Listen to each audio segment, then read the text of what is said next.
Les étudiants de l'ESGC à la découverte de Dioïla. C'est un matin de retrouvailles, chargé d'excitation et de bonne humeur que commence notre aventure. Nous sommes 29 étudiants, tous de l'École supérieure de journalisme et des sciences de la communication, répartis entre 3 spécialités, la radio, la télévision et la presse écrite. Le départ est prévu pour 9h.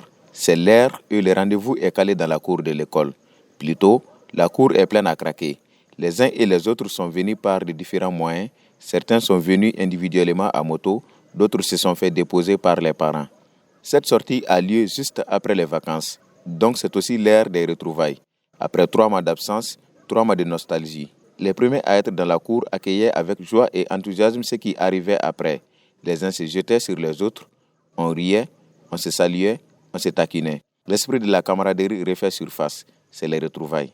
La destination du jour est Dioïla, une ville située à 160 km de Bamako, riche en histoire. Dioïla est la 13e région administrative du Mali. Elle se cache encore des fouilles touristiques et reste un trésor à découvrir. Il est 9h et le départ est imminent.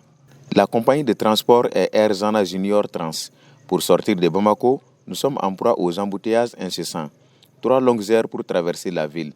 À chaque arrêt, le véhicule est pris d'assaut par les vendeurs, criant leurs marchandises, eau fraîche, biscuits, gâteaux et autres.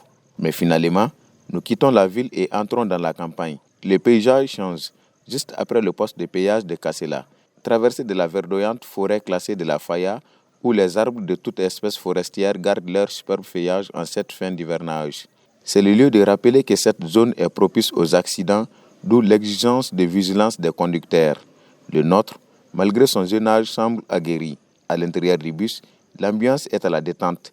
Les discussions reprennent, mais la fatigue du voyage commence à se faire sentir.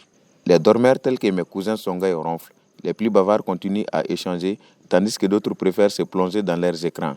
Nous avançons toujours et les paysages changent, passant des zones forestières aux villages. Chaque village a ses propres caractéristiques et son animation en cette période de récolte.